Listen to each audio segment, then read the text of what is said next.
how do you say? I'm Holly Hirshberg. I'm the founder and director of the Dinner Garden. We are a non-profit organization based here in San Antonio, but we are national.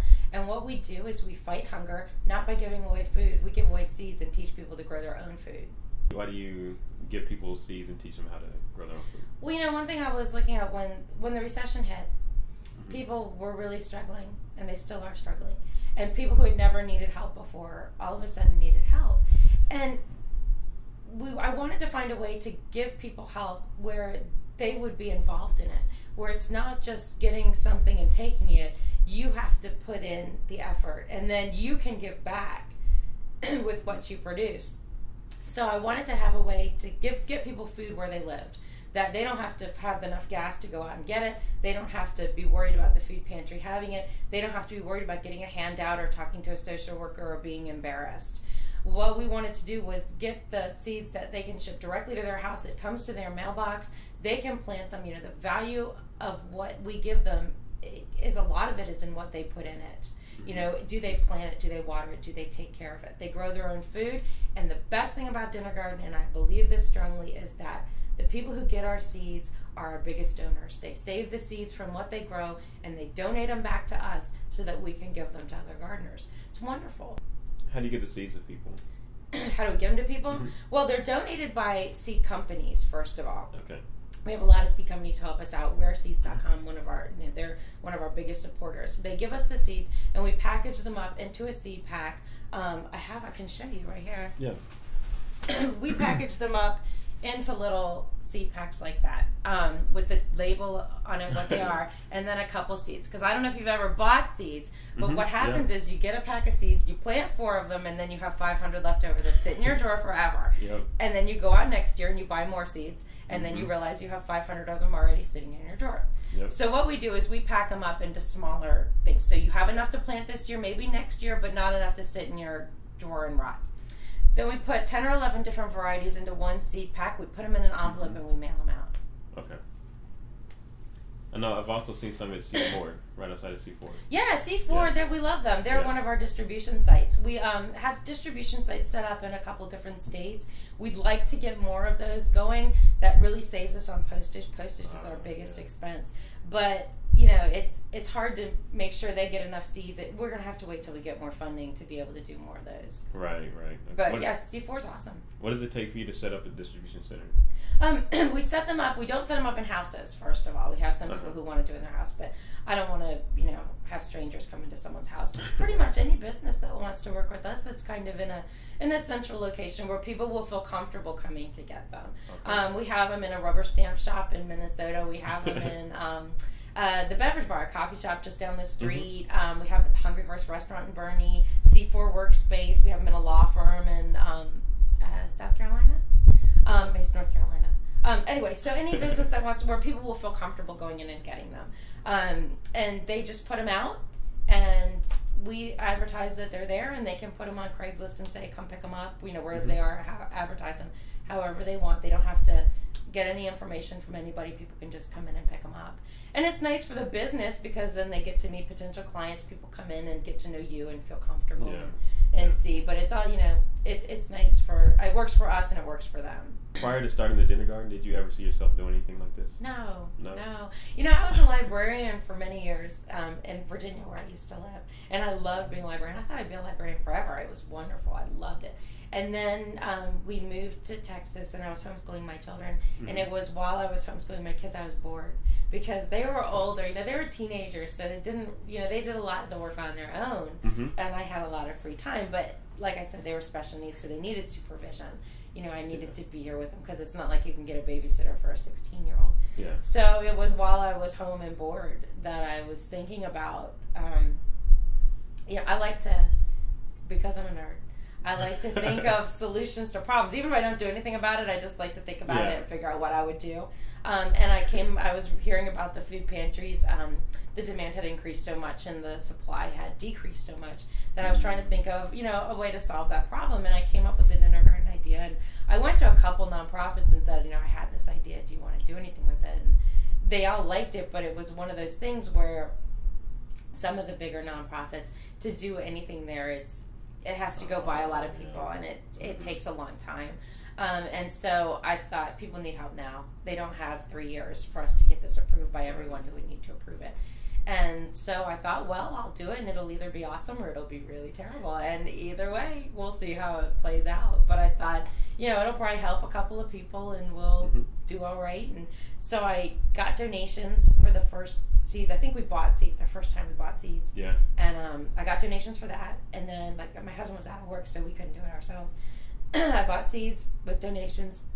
I got some money for postage and envelopes, and we went to Michigan first. That was our first place, and we put up an ad on Craigslist and said, if you want free seeds, let me know, because I had like $80 in postage. So I thought, I'll just do it. And in the first hour, I got or maybe I had $30 in postage. It was $30 in postage, I think, and I got in the first hour, I got 80 requests. Wow. And I took it down. Yeah. I was like, oh my gosh. Because I thought I'll just do it till I run out of postage. And that was a real shock to me, because while you read about people struggling, and I know our friends in Michigan are having a really hard time with the auto industry and everything, their industries are shutting down, and that's why we went there first, because I knew they were hurting.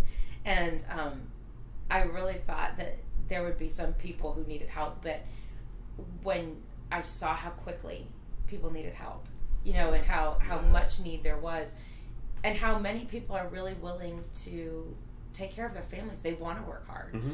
People, you hear all those news stories where people are like, oh, it's just not like it used to be. People don't love their families. Parents, that's not what I've seen. That's not what I've seen at all. I have over 40,000 families on my waiting list right now. Wow. I have, these are people who want to do better. They want their kids to have a good life. They want their family to live in a nice place and be happy. And, a lot of people just don't know how to go about getting that. And with Dinner Garden, I think we help in a different way than other agencies help, because we help you learn a skill where you can, raise your family out of hunger.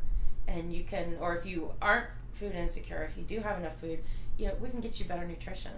We can teach, people feel better when they eat better. And who doesn't eat junk food? I'm not any different than anybody else. I like pizza just like everybody else. I like chicken McNuggets. I eat all these things. But, I know that when I eat vegetables and I eat right, I feel a lot better. I can think better. I can do more. I have more energy. And a lot of families that we work with are struggling with that. Everybody works. The parents are working. The kids are in school all day. The kids don't get home from daycare. Everybody gets home at 7 o'clock. And it seems like it's easier to drive through fast food, or it's easier to pick up something grocery store, throw it in the microwave or whatever. And they don't always have time to prepare vegetables or think about it or whatever. And so when you have it in your yard, it's right there. You don't even have to go to the grocery store. That's where it cuts down on your time, because I don't have to go to the grocery store. I have it right there. We here in our family, whoever gets out to the garden first gets to eat everything they pick.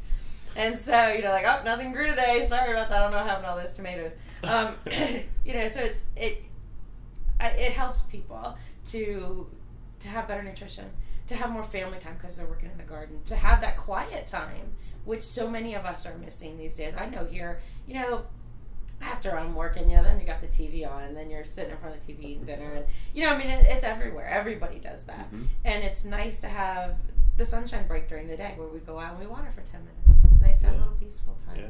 I know I heard from one family who sent me a letter, and they were so nice. I can't remember where they lived. Maybe it was Michigan or something, and they sent me a letter. They had been out of work when they got Dinner Garden seeds, and they were fortunately employed again, and they said, we wanted to thank you for the seeds because working in our garden was the only peaceful time we had during this stressful time.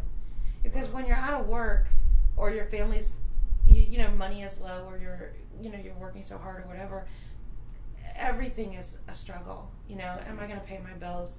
Do my kids have what they need? Do I have my medication? Does my dog have food? Everything is a struggle. Can we afford heat? And just to not have to worry about how am I going to have food for my kids is a huge relief. And it's not just I'm going to have food for my kids. I'm going to have good food for my kids. I'm really going to be providing in a good way for my kids. It's not that I can throw a cheeseburger on the table and call it good, or I got some, pastries or something that were $1 at the store. This is I have food that's going to make my children grow better, that's going to help their brains, that's going to help them achieve, that's going to you're providing for your children and your family in a really good way. How can we help you out? We need money. Money? Just like every other nonprofit, yeah. we need money and volunteers. The money we need is for postage. We have 40,000 families on our waiting list waiting for seeds, and I send out, what we do is we raise money for postage and supplies, because what we need to buy the little plastic bags and the little labels, and then and the labels are just paper cut up, and then we buy the envelopes that we send them in, and then we have to pay for the postage. And our postage, we do bulk mailing, so that it goes out at like 37 cents a piece, but we have to send a couple hundred at a time. So our postage rates usually run between $200 and $500 every time we do a mailing. Okay. So it's not like I can do, it's not like I have $1 and I send, if I have $1, I can send out one for 88 cents. Mm-hmm. If I have more, then I can send out more because I get the lower postage. Exactly. We also need volunteers to pack up our seeds. It's a very time-consuming process. We do, and I can take you in there and show you if you want to see. Yeah, sure. It is a very time-consuming process to put the seeds in the little bags and then pack it all up and into the envelope, and a lot of people don't understand how long, it really does take a long time. Mm-hmm. But volunteering for us is something that people can do at home, while you're sitting and watching TV. It's not hard, okay. It really isn't. It's not hard. It's not complex. It just takes some time, it's a time-consuming thing, so we do need volunteers. And those are the two main things we're looking at right now. We can always use people who want to help us put stuff on our website. We need lesson plans. We need cooking videos. So if people like to cook and like to make videos and want to record themselves, we always need stuff like that, because a lot of people who garden with us don't have access to vegetables and never have, or have never eaten them and don't know what to do with them. Yeah. I know the watermelon board sent us some flyers. The watermelon board. Yeah, the people who promote eating watermelons. Who doesn't love watermelon, right? Well, they sent us, I probably have one over here. Let me see. This is our most popular thing we give out. And I'll show it to you. Yeah. It's how to cut up a watermelon.